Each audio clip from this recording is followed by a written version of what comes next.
My husband humiliated me in front of his entire family. The slap echoed through the dining room like a gunshot. My cheek burned, my head snapped to the side, and 12 pairs of eyes stared at me in the sudden silence. Some were shocked, others almost pleased. My husband Bradley's voice was low and venomous as he towered over me. "Don't you ever embarrass me in front of my family again, Eleanor." His mother Constance smirked from her place at the head of our mahogany dining table.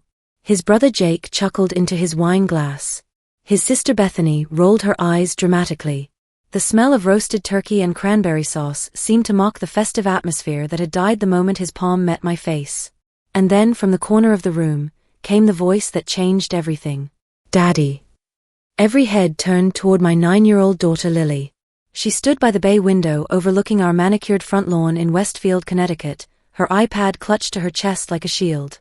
Her voice was calm, steady, and terrifyingly certain. "You shouldn't have done that, because now Grandpa Jake is going to see." The color drained from Bradley's face faster than water down a drain. His family looked confused, glancing between each other with furrowed brows. But I saw something else flash across my husband's features. Raw, undiluted fear. "What are you talking about?" he demanded, his voice cracking like ice. Lily tilted her head, her brown curls catching the afternoon light streaming through our picture windows. "I've been recording you. Everything. For weeks. And I sent it all to Grandpa Jake this morning." The room went dead silent. You could have heard a pin drop on our Persian rug. My husband's family shifted uncomfortably in their chairs. Bradley's confident sneer vanished completely, replaced by something I'd never seen before, panic. 3 weeks earlier, Lily had told me it was for a school project on family dynamics. Mrs. Rodriguez at Oakwood Elementary had assigned the kids to document their home life. I didn't realize my brilliant daughter was building a case against the man who was supposed to protect us both. Every cruel insult. Every shove when he thought no one was looking. Every time he made me flinch or duck or apologize for existing. She'd caught it all on video, hidden behind textbooks and propped on kitchen counters. I'd begged her to stop when I discovered what she was doing. She'd only looked at me with those wise eyes that seemed too old for her face and said, "Someone has to protect us, Mama." Today was Thanksgiving 2024, and Bradley's family had been relentless since they'd arrived at our colonial-style home. They'd spent hours tearing me down with fake smiles and words sharper than carving knives. "Bradley really married down," Constance had said sweetly while passing the green bean casserole. He'd just laughed, not even bothering to defend me. Now my daughter's words hung in the air like smoke. "I sent it all to Grandpa Jake. They didn't know. They couldn't have known." Grandpa Jake wasn't just Grandpa. He was a retired Marine colonel. And when Colonel Jake Morrison said he'd protect his family, he meant every single word. The torture had started the moment they'd walked through our front door that morning. Bradley's family descended on our home like vultures, each carrying their own brand of cruelty wrapped in holiday pleasantries. "Eleanor dear," Constance had cooed while examining our living room with critical eyes, "you've certainly tried with the decorations." Her manicured finger traced our mantelpiece, and she made a show of checking for dust that didn't exist. I'd spent 3 days preparing our home. Fresh flowers from the local florist, homemade pumpkin pie cooling on the windowsill, the good china my grandmother had left me displayed perfectly on our oak dining table. None of it mattered to them. Jake, Bradley's older brother who worked on Wall Street, had made himself comfortable in my husband's leather recliner, the one I wasn't allowed to sit in. He'd looked me up and down like I was something he'd scraped off his Italian leather shoes. "Still working at that little bookstore, Eleanor? How quaint. When are you going to get a real job?" His wife Penelope had snickered into her mimosa. Bradley had said nothing. Just stood there in his pressed khakis and polo shirt, the picture of suburban success, letting his family demolish what little confidence I had left. "She's lucky Bradley puts up with her," Bethany had announced while helping herself to another glass of our best Chardonnay. "Most men would have moved on by now." Throughout it all, Lily sat quietly at the kids' table we'd set up in the adjoining room, her iPad positioned just so. I thought she was playing games or watching videos. I had no idea she was documenting every cruel comment, every dismissive laugh, every moment her father failed to defend her mother. The breaking point came during dinner. Constance had been regaling the table with stories of Bradley's childhood, painting him as some sort of golden boy who could do no wrong. Then she turned those cold blue eyes on me. Of course, we always hoped Bradley would marry someone more suitable. Someone from a better family. With better prospects. She'd smiled that cruel smile that never reached her eyes. But I suppose love makes us do foolish things. I'd felt something snap inside me. After years of biting my tongue, of swallowing their insults like bitter medicine, I'd finally found my voice. Actually, Constance, I think Bradley was lucky to find someone who loved him despite his flaws. My hands had been shaking as I set down my fork. Someone who supported his dreams when he was just a struggling insurance adjuster, before his father got him that promotion. The table had gone quiet. Bradley's face had turned red as a stoplight. His family stared at me like I'd committed some unforgivable sin. That's when he'd stood up, all 6 feet of him towering over me in my chair. His voice had been deadly quiet. Eleanor. Kitchen. Now. I'd shaken my head, finding strength I didn't know I possessed.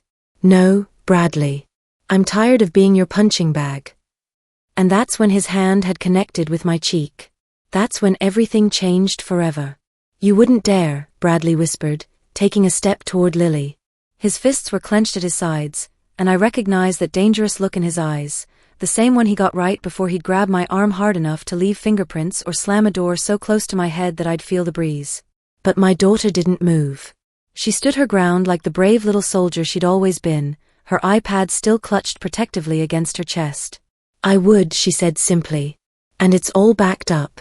Grandpa Jake's phone, the cloud, the police tip line. The words hit the room like a bomb. Penelope gasped. Jake's wine glass slipped from his fingers, shattering against our hardwood floor in a spray of red that looked disturbingly like blood. Constance's face went white as the linen tablecloth. Bradley's confident facade crumbled completely. Lily, sweetheart, you don't understand what you're. I understand perfectly, Daddy.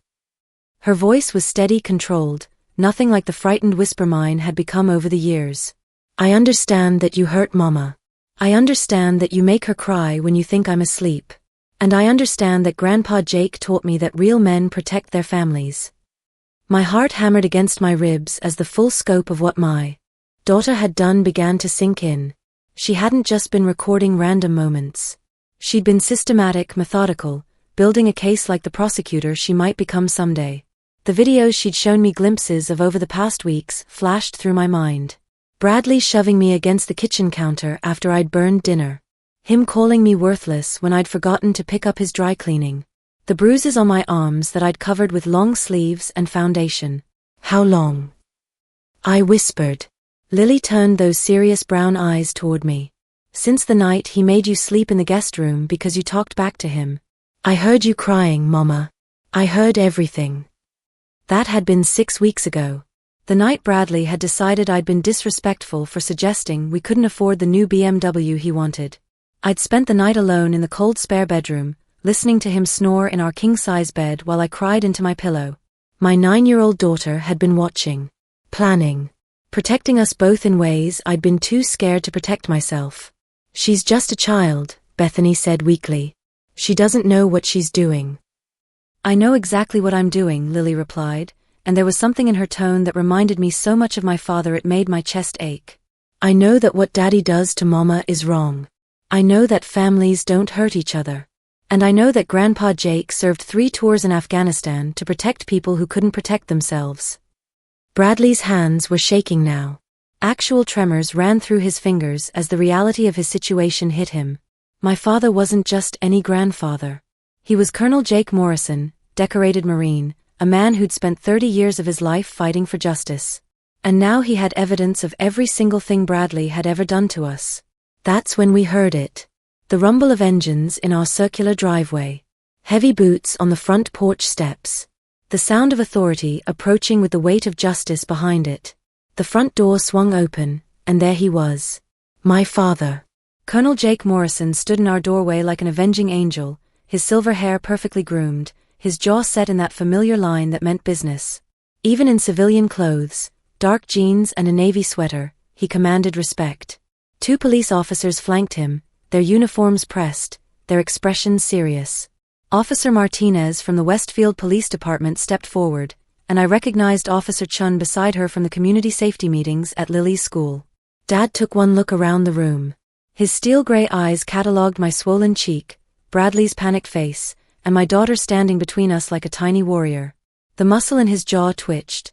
The only sign of the rage I knew was boiling beneath his controlled exterior. "Sit down," he told Bradley. His voice was quiet, calm, and absolutely terrifying. Bradley sat. Hard. Like his legs had given out beneath him. Officer Martinez stepped forward, laying a manila folder on our dining table next to the abandoned Thanksgiving feast. "Mr. Bradley Thompson, we've reviewed all the evidence provided to us. Video documentation, audio recordings, medical records from your wife's visits to Westfield General's emergency room." My stomach dropped. The medical records. The times I'd claimed I'd fallen down the stairs or walked into a door. They'd kept records of everything. "You're being served with an emergency restraining order," Officer Chen continued. "You're required to leave this house tonight and maintain no contact with your wife or daughter."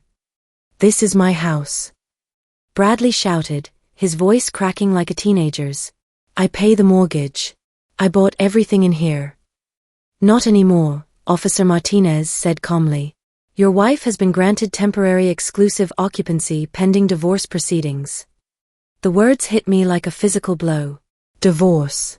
I'd never even dared to think the word, let alone say it out loud. But here it was, being spoken by uniformed officers in my dining room while my husband's family watched in horrified silence. Constance stood abruptly, her chair scraping against the floor. "This is ridiculous. Bradley would never." "Ma'am," Dad interrupted, and something in his tone made her close her mouth instantly. "I suggest you leave. Now." One by one, they filed out. Jake didn't meet my eyes. Penelope clutched her purse like a lifeline. Bethany mumbled something about calling them later. Constance shot me a look of pure hatred before following her family toward the door. No goodbyes. No defense of their golden boy. Just shame and the rustle of expensive clothing as they abandoned ship. My father turned to us, his expression softening as he looked at Lily and then at me. "Pack a bag," he said gently. "Both of you. You're coming home with me." Home. The word felt foreign on my tongue. I hadn't felt like I'd had a real home in years. Our house had become a prison, beautiful on the outside but filled with fear and walking on eggshells. As I walked past Bradley toward the stairs, he grabbed my wrist. "Please, Eleanor. I can change. I'll get help. I'll..." Before I could answer, before I could fall back into the familiar pattern of believing his promises, my daughter spoke for both of us. "Final answer, Daddy." Lily's voice was steady as granite, echoing through our suddenly empty dining room. "Fathers protect their families. They don't hurt them." Bradley's hand dropped from my wrist like I'd burned him. The look on his face, part shock, part devastation, part desperate disbelief, would have broken my heart 6 months ago. Now it just made me tired. "Lily, sweetheart, I never meant to." "Yes, you did." She adjusted her grip on the iPad, and I realized she was still recording. Still documenting. Still protecting us both with the fierce determination of someone who'd learned too young that adults couldn't always be trusted to do the right thing. "You meant it every time you made Mama flinch. You meant it every time you called her stupid. You meant it when you told her she was lucky you put up with her." Officer Martinez stepped closer. "Mr. Thompson, you need to gather your immediate belongings and leave the premises. You have 30 minutes. Bradley looked around desperately, as if searching for an ally in the wreckage of our Thanksgiving dinner. The turkey sat abandoned, growing cold. Cranberry sauce stained the white tablecloth like blood. His family's wine glasses sat half empty, evidence of how quickly they'd fled when faced with the consequences of their complicity. "This is insane," he whispered. "Eleanor, tell them. Tell them I'm a good man. Tell them I provide for you, that I love you." I opened my mouth, and for a moment, the old Eleanor almost surfaced. The Eleanor who'd spent 5 years making excuses for him, who'd explained away the bruises and the cruel words and the systematic destruction of my self-worth. The Eleanor who'd convinced herself that love meant accepting whatever scraps of affection he threw my way between the insults and intimidation. But then I looked at my daughter. Really looked at her. This brave, brilliant little girl who'd risked her own safety to protect me. who'd been smart enough and strong enough to do what I'd been too scared to do myself. I can't, I whispered. I can't tell them that anymore, Bradley. Because it's not true. He staggered backward as if I'd slapped him. You don't mean that. She does, Lily said firmly. And so do I. Dad moved to stand beside us, his presence solid and reassuring after years of feeling like I was drowning alone. The restraining order is clear, son. No contact means no contact. No phone calls, no emails, no showing up at Eleanor's work. No attempts to see Lily at school. She's my daughter. She's a little girl you traumatized, Dad replied, his voice deadly quiet. A little girl who had to become the adult in this house because you forgot how to be a man. Officer Chen gestured toward the staircase. Your 30 minutes starts now, Mr. Thompson. As Bradley climbed the stairs to pack his things, each footstep sounding like a death knell for the life I'd thought I wanted, I felt something I hadn't experienced in years. Relief. Pure, overwhelming relief that crashed over me like a wave. The walking on eggshells was over. The constant fear was over. The apologizing for existing was over. Lily slipped her small hand into mine, her iPad finally lowered to her side. Are you okay, Mama? I looked down at this incredible little person who'd saved us both, and for the first time in 5 years, I told the truth. I will be, baby. I will be. The next hour passed in a blur of necessity and strange, hollow freedom. While Bradley moved around upstairs like a ghost, packing his life into suitcases and garbage bags, I gathered the pieces of mine and Lily's existence that mattered. Dad sat at our kitchen island, filling out paperwork with Officer Martinez, while Officer Chun kept watch at the bottom of the stairs. Every few minutes, we'd hear a crash or a bang from above, Bradley taking his anger out on furniture or walls, I assumed. Each sound made me flinch, but Dad would catch my eye and nod reassuringly. It's almost over, sweetheart, he said during one particularly loud thud that shook the ceiling. Just a little longer. Lily had finally set down her iPad and was methodically packing her school backpack with the essentials. Her favorite books, the stuffed elephant Dad had given her for her birthday, the photo of us at the beach last summer where we both looked genuinely happy. She moved with the same systematic precision she'd used to document our nightmare, and I wondered when my baby had grown up enough to handle crisis management better than most adults. I stood in our bedroom doorway, watching Bradley stuff his expensive suits into a duffel bag. The room felt different already, like the air itself was lighter without the weight of his constant criticism and control hanging over everything. Where will you go? I asked, not because I cared, but because the silence felt too heavy. He turned, and for a moment, I saw a flash of the man I'd fallen in love with 7 years ago. The charming insurance agent who'd swept me off my feet with dinner dates and roses and promises of a beautiful life together. Before the mask had slipped. Before I'd learned that his charm was just another tool of control. My parents' place in Stamford, I guess. He zipped the bag with more force than necessary. Until this whole thing blows over. It's not going to blow over, Bradley. He stopped packing and looked at me, really looked at me, for what felt like the first time in years. 5 years, Eleanor. 5 years of marriage. Doesn't that mean anything to you? I thought about those 5 years. The good moments had been real, I supposed. Weekend trips to Martha's Vineyard. Quiet Sunday mornings with coffee and crossword puzzles. The day we'd brought Lily home from the hospital and he'd cried holding her for the first time. But they'd been outnumbered by the bad ones. The constant criticism of my appearance, my intelligence, my worth as a human being. The isolation from my friends and family. The way he'd made me feel like I was lucky to be tolerated, let alone loved. They mean everything, I said quietly. They mean I know exactly who you are when you think nobody's watching. They mean I know the difference between the man you pretend to be in public and the man you really are behind closed doors. He flinched like I'd hit him. The sad part is, Bradley, I really did love you. The real you. If you just let me see him more often instead of hiding behind all the anger and control, maybe we could have made it work. Footsteps on the stairs interrupted us. Officer Chen's voice carried up from below. Time's up, Mr. Thompson. Bradley grabbed his bags and walked toward the door. At the threshold, he turned back one last time. I'll fight this, Eleanor. This isn't over. But looking at him now, this man who'd made me feel small for so long, I realized he looked smaller than I'd ever seen him. Maybe he was right. Maybe it wasn't over. But for the first time in 5 years, I wasn't afraid of what came next. Act 7, Coming Home. Word count, 550. Dad's house in Riverside looked exactly the same as it had during my childhood. White colonial with black shutters, the American flag hanging proudly from the front porch, my mother's rose garden still perfectly maintained even though she'd been gone for 3 years. As we pulled into the driveway in Dad's Ford F-150, I felt something in my chest unclench for the first time in months. "Can I have my old room back, Grandpa Jake?" Lily asked from the back seat, her voice small and tired. The adrenaline from the afternoon had finally worn off, and she looked like what she was, a 9-year-old girl who'd been through too much. "Of course, little warrior," Dad said, meeting her eyes in the rearview mirror. "I never changed a thing.